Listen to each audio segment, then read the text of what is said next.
नमस्कार, बहुत बहुत स्वागत है आपका। मैं हूं आपके साथ नेहा दुबे। आप देख रहे हैं मुद्दा। दरअसल मुख्यमंत्री योगी आदित्यनाथ ने बेसिक शिक्षा विभाग को निर्देश दिया है कि सेवारत शिक्षकों के लिए टीईटी या टीचर एलिजिबिलिटी टेस्ट की अनिवार्यता पर आए सुप्रीम कोर्ट के आदेश के खिलाफ रिवीजन याचिका दाखिल की जाए। मुख्यमंत्री ने एक्स पर ट्वीट कर लिखा है कि प्रदेश के शिक्षक अनुभवी हैं और समय समय पर सरकार द्वारा उन्हें प्रशिक्षण प्रदान किया जाता रहा है। ऐसे में उनकी योग्यता और सेवा के वर्षों को नजरअंदाज करना उचित नहीं है। गौर करने वाली बात यह है कि सुप्रीम कोर्ट के हालिया आदेश के अनुसार शिक्षण कार्य के लिए टीईटी अनिवार्य कर दिया गया है।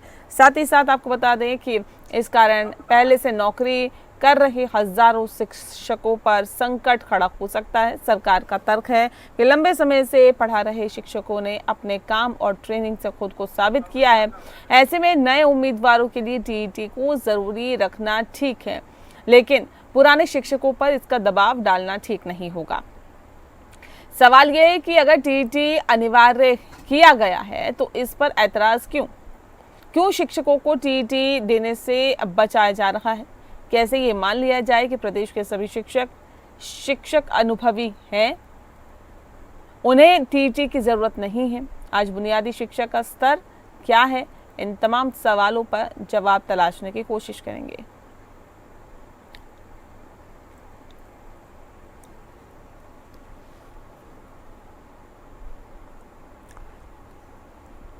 तो बता दें आपको कि जिस तरह से टीईटी का फैसला फिलहाल लिया गया है, अब उससे सवाल कई खड़े हो रहे हैं और ऐसे में सवाल इस बात को लेकर भी है कि टीईटी की क्या वाकई ज़रूरत है प्रदेश में? शिक्षकों पर नरमी क्या चुनावी है और ऐसे में छात्रों के हित की फिक्र क्यों नहीं है? क्यों शिक्षकों को टीईटी से बचाया जा रहा है? मुख्यमंत्री योगी आदित्यनाथ ने बेसिक शिक्षा विभाग को निर्देश दिया है कि सेवारत शिक्षकों के लिए टीईटी या टीचर एलिजिबिलिटी टेस्ट की अनिवार्यता पर सुप्रीम कोर्ट के आदेश के खिलाफ रिवीजन याचिका दाखिल की जाए। तो मुख्यमंत्री ने एक्स पर ट्वीट कर लिखा है कि प्रदेश के शिक्षक अनुभवी हैं और समय समय पर सरकार उनके प्रशिक्षण प्रदान किया जाता रहा है। ऐसे में उनकी योग्यता पर और सेवा के वर्षों को नजरअंदाज करना उचित नहीं है।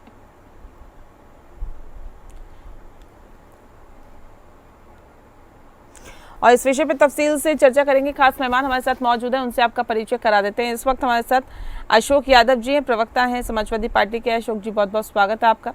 हमारे साथ शमसी आजाद जी जुड़ गए, नेता है भारतीय जनता पार्टी के। आपका बहुत स्वागत है सर। और विनय राय जी हमारे साथ जुड़ गए, मैनेजिंग एडिटर एपीएन के। बहुत स्वागत है विनय जी आपका भी।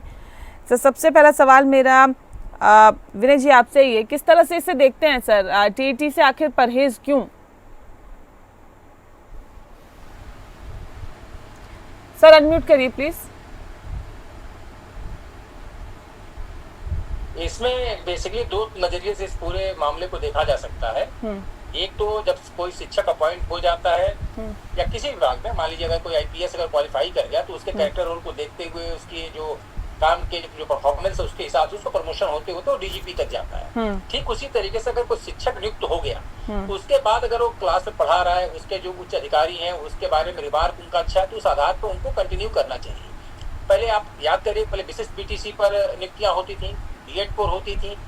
फिर अब उसमें कर सकते हैं शिक्षा की गुणवत्ता को बढ़ाने के लिए LT, super LT, TET, super TET, इस तरह की व्यवस्थाओं को लागू किया गया है। लेकिन मेरा मत इसमें स्पष्ट है कि इसमें दो तरह का चीज देखना चाहिए, क्योंकि विधानसभा चुनाव भी बड़े करीब है और शिक्षक एक ऐसा समुदाय है जो कि वोटिंग बूथ पर काफी मायने रखता है और उनकी तादाद भी ज्यादा है, उनकी सोशल अवेयरनेस भी ज्यादा है। तो ऐसे में अगर शिक्षकों को ये लगेगा कि सरकार उनके साथ नहीं खड़ी है, इसका खामियाजा भी कहीं न कहीं सत्ताधारी दल को उठाना पड़ सकता है।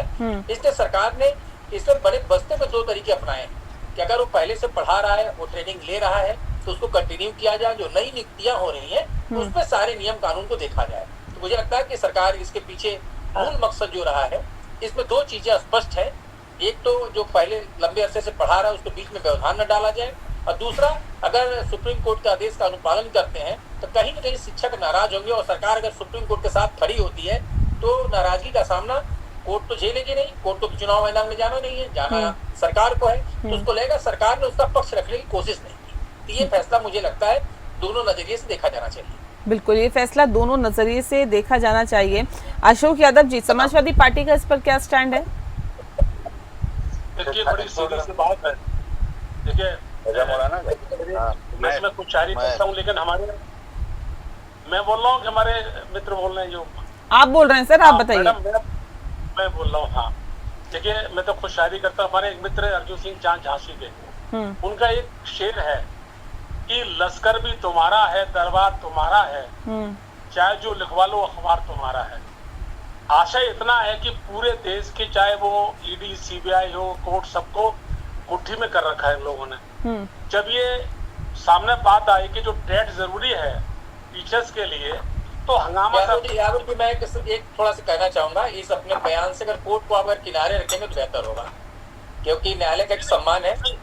बाकी आप देखिए जो सरकार ने सिस्टम, मेरा राय जी आपकी बात बढ़िया लगी, आपने टू द पॉइंट बोले, अच्छी बात बोले, लेकिन मेरा ये कहना है कि ऐसे हालात क्यों बने कि कोर्ट को ये कहना पड़ा।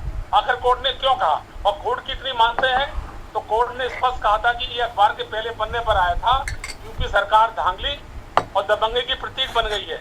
जो चलता है बुलडोजर, ये अवैध है, इसके बाद भी आज चल रहे हैं। तो केवल जब देखा, समाजवादी पार्टी ने ऐलान कर दिया था 4 दिन पहले, अखिलेश जी ने, हम आंदोलन करेंगे, हम शिक्षकों के साथ में है, तब इनके कान पर जू रहेंगी है। और आपने एक बात कही ना, चुनाव करीब है और टीचर्स का बड़ा हाथ होता है इस चीज में, इसलिए बयान दिया। मैं तब मानूंगा जब पूरी तरह हाईकोर्ट की तरफ से ये घोषणा हो जाएगी कि टेट कंपल्सरी नहीं है बना रहेगी। देखिए, आप पत्रकार हैं, मैं एक पार्टी का प्रवक्ता हूँ, हमारी आपकी बातचीत का फर्क तो होगा। ये निश्चित मानिए कि जो निर्णय मेरे देश में होते हैं वो निर्णय कुछ हाथों से हो रहे हैं। अगर आप ध्यान करें तो जब कृषि बिल आया था तो नरेंद्र सिंह तोमर प्रस्ताव दे रहे थे। माननीय रामगोपाल जी ने एक बात कही थी कि तोमर साहब, आप हमारे क्षेत्र के हैं, पिंड के पास के, आप किसान के बेटे हैं, ये जो आप बिल पढ़ रहे हैं, आत्मा पे हाथ रख के कहिए आपने लिखा है क्या आपने सरकार ने लिखा है? ये हमारे उद्योगपति तय करते हैं। उसी तरह से ये जितना भी कानून जो कुछ भी है हमारे देश के बड़े लोग तय करते हैं, शिकार होते हैं शिक्षक। और इतना ही इन्हें दर्द है तो हमारे शिक्षा मित्रों को क्यों नहीं नियमित कर देते हैं? जरा सी बात पर हटा दिया उनको, 3.5 साल तक लगातार परिवार चले, हटा दिया उनको। हमारे जो अनुदेशक है, आप समझिए 10,000 में क्या होता है। आप भी तो जिंदगी गुजारते होंगे, जिसके घर में खेत नहीं है, खलियान नहीं है, किराए का साधन नहीं है, वो 10,000 में रोटी खा पा रहा मुश्किल से। तो मतलब आप कुल मिला के कह रहे चुनावों के मद्देनजर ये फैसला सरकार लेने की कोशिश करे। ठीक है, ठीक है। शमसी जी भी हमारे साथ जुड़ गए हैं। शमसी जी, एक बार फिर से मैं आपका स्वागत कर देती हूँ। मैं आ रही अशोक जी।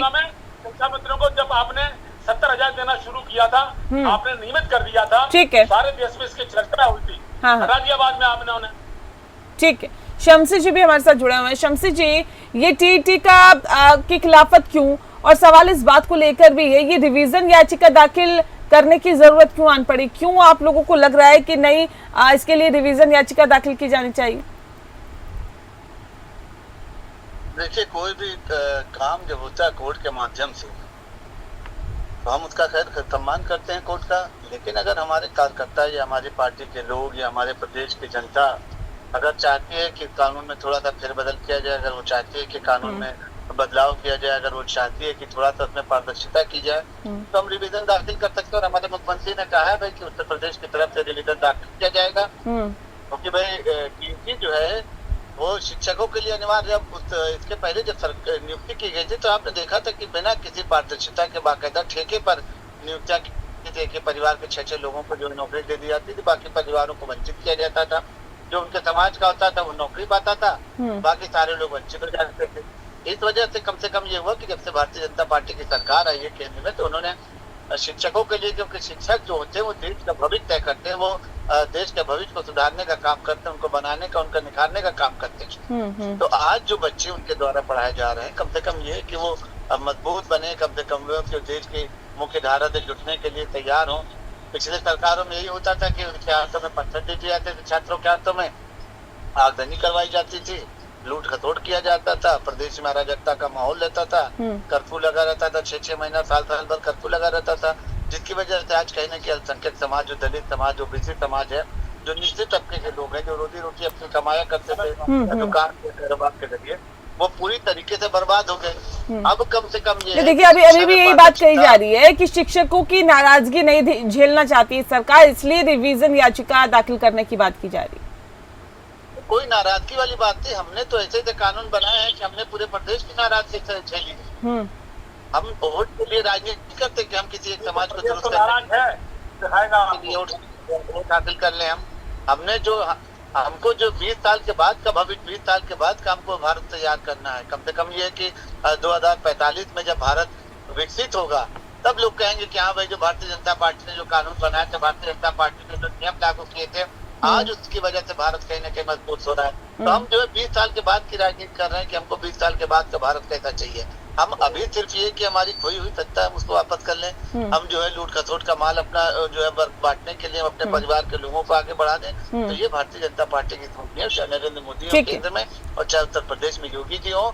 आप उनके ऊपर एक आने का जो है आरोप नहीं लगा सकते कि उन्होंने अपने परिवार के लिए लूट खसोट का काम किया अपने किसी। ठीक है विनय जी, देखिए ये कहा जाता है और मुख्यमंत्री की तरफ से भी कहा गया कि देखिए वक्त पर टीचर्स को जो है प्रशिक्षण दिया जाता है, उनको अपडेट किया जाता है टेक्नोलॉजी वाइज भी। अब ऐसे में सवाल इस बात को लेकर भी है, ये टीईटी से फिर दिक्कत क्या है? क्योंकि एक टीचर एलिजिबिलिटी टेस्ट अगर हो भी जाए तो इससे दिक्कत ही क्या है? देखिए कई बार हमने ऐसी भी तस्वीरें देखी है सर कि जहां पर टीचर्स को कुछ नहीं आता तो वो बच्चों को क्या पढ़ा पाएंगे। उनका जब टेस्ट लिया गया तो वो अपने टेस्ट में फेल हो गए। तो ऐसे में शिक्षा व्यवस्था पे भी सवाल होता है कि आखिर क्या ये टीचर पढ़ाएंगे जब उनको खुद ही उन सवालों का जवाब नहीं आता। तो ऐसे में अगर एक टीईटी हो जाए तो उसमें फिर दिक्कत क्या है? इससे तो शिक्षा का स्तर सुधरेगा। विनय जी, देखिए सबसे बड़ी बात है कि सरकार जब भी कोई नियुक्तियां निकालती है तो उसमें योग्यता निर्धारित करती है कि उसकी पात्रता क्या होगी। मैं कहना चाहूंगा कल्याण सिंह की सरकार थी, बालेश्वर त्यागी उस समय बेसिक शिक्षा के मंत्री थे और एक साथ लगभग 27,000 विशिष्ट शिक्षा के लिए शिक्षकों की नियुक्ति हुई थी, जिसमें मानक बड़ा स्पष्ट था। हाई स्कूल का नंबर, इंटर का नंबर, बीए का नंबर और बीएड का नंबर, उसके परसेंटेज के अनुपात में उसका नंबर। जैसे मान लिया आपका 60% है हाई स्कूल में तो 6 नंबर, अगर 60% आपका अगर इंटर में तो 12 नंबर, उसी तरीके से ग्रेजुएशन में 60 नंबर तो 18 नंबर तिगुना कर दिया गया। बीएड में भी वाइबा का अलग और प्रैक्टिकल का जो रिटन एग्जाम था उसका अलग नंबर काउंट किया गया। लोगों का रिश्वत नहीं चली, लेकिन सवाल उसमें ये उठा कि जो अप्रोच वाले लड़के थे तो बीएड में वाइबा में मान लीजिए ज्यादा नंबर पा गए तो 6 नंबर उनका वहीं बढ़ गया, लेकिन एक साथ नियुक्तियां की गई। अब उस समय तो न तो टेट था न सुपर टेट था। अब 20 साल पढ़ाने के बाद अगर उसका आप टेस्ट लेने जा रहे हैं तो कहीं पर भी कोई भी वांट निकलता है तो उस समय योग्यता के हिसाब से उसको अप्लाई किया जाता है। अब अचानक अगर आप मान लीजिए कि उसका क्वालिफिकेशन बदलना चाहते हैं तो ये अपने आप में गलत है। आप नए सिस्टम में ले आइए। जैसे मान लीजिए कि अगर कोई उम्र का निर्धारण होना है कि 35 साल तक उम्र होगी, कल के डेट में अगर उसको 30 साल आप कर देंगे, ये तो नहीं हो सकता जो पहले नियुक्तियां हुई उसको सब अवैध मान ली जाएगी।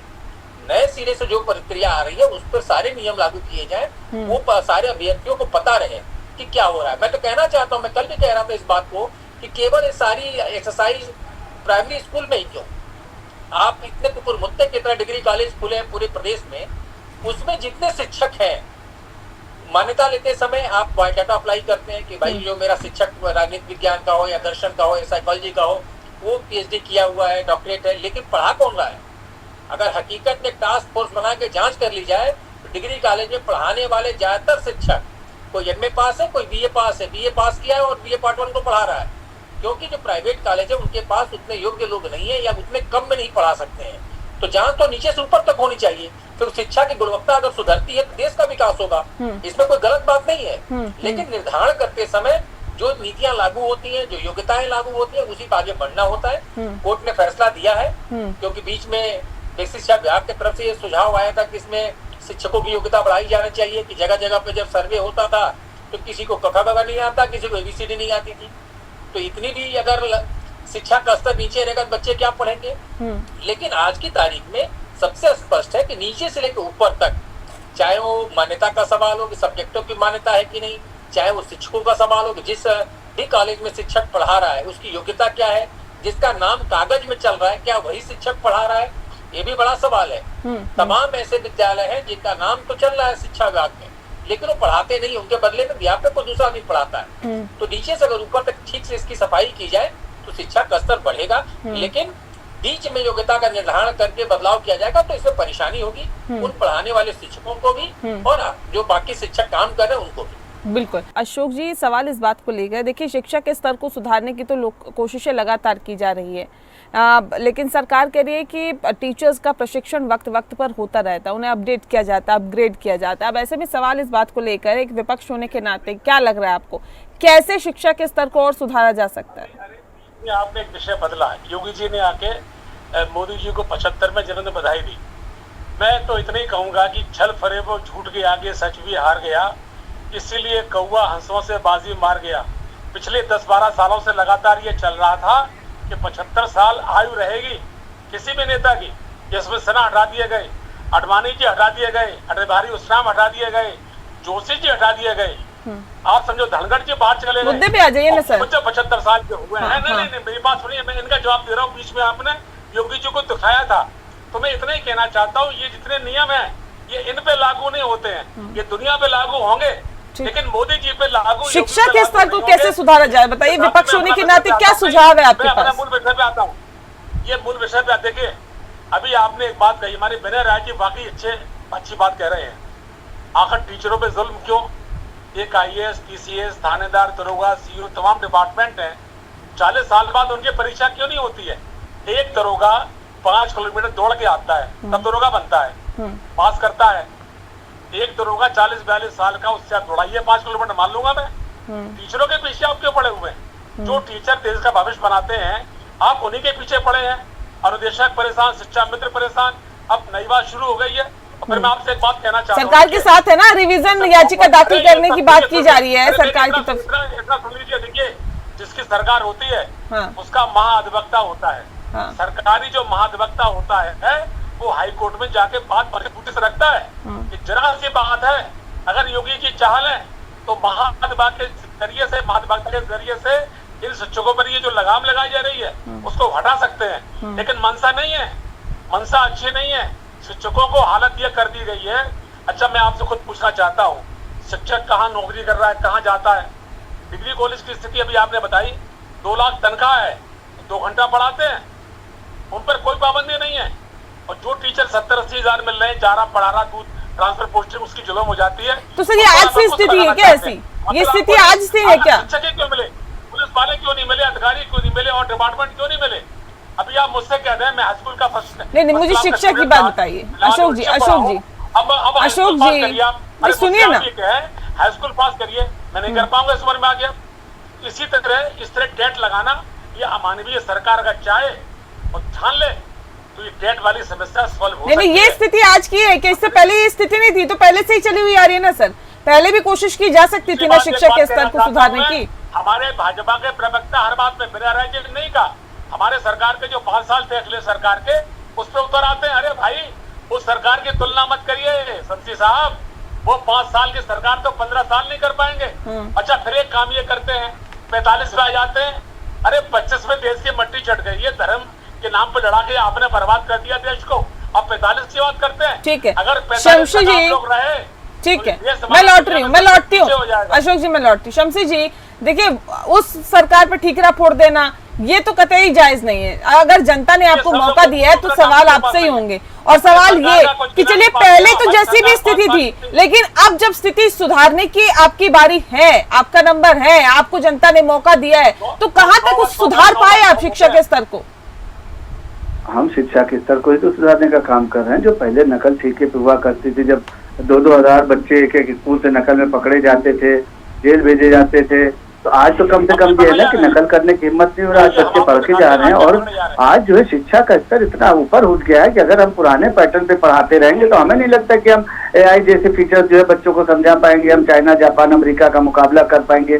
हमको जो है बच्चों को इस तरीके से बनाना है कि जब इंटर पास करके बच्चे हमारे स्कूल से निकले तो उसके बाद उनको कहीं ना कहीं वरीयता मिल जाए, कहीं ना कहीं वो फॉरेन में जॉब करें, कहीं अपना जो है कुछ ना कुछ इन्वेंशन करें। तो आज की शिक्षा और पहले की शिक्षा में बहुत अंतर है। तो हम इसी वजह से अपने टीचरों को अपग्रेड करा करते हैं। आप देख लीजिए कि सारी चीजें अपग्रेड हो रही है। पहले किस तरीके का मोबाइल फोन आता था, आज किस तरीके का मोबाइल फोन आ रहा है। पहले कैसा कंप्यूटर था, आज कैसा कंप्यूटर है। तो आज दुनिया में तरक्की हो रही है और हम अगर उसी पैटर्न पे रहेंगे तो हमें नहीं लगता कि हम आने वाले भविष्य में बच्चों को अपने मजबूत कर पाएंगे या हम अपनी चुनौतियों को पूरा कर पाएंगे या किसी भी देश का सामना कर पाएंगे। हमको जो है अपने देश को विकासशील देशों में शामिल करना है, न कि हम अपने देश को पीछे लेते चले जाए कि सिर्फ हम सत्ता के लिए अरे भाई पुराने में क्या है नए में क्या है। जिस तरीके से दुनिया आज तरक्की करी, जिस तरीके से साइंस का दौर आज चल रहा है, अब एक चीज जो इन्वेंशन हो रही है, आज टेक्नोलॉजी कहाँ से कहाँ पहुंची है। तो भाई बच्चों को अगर हम बुनियाद उनकी मजबूत नहीं करेंगे, मर्जीकरण की बात कर रहे हैं ना, हम तो उसकी बात कर रहे हैं कि जो विद्यालय उनका भी मर्जीकरण कर दीजिए,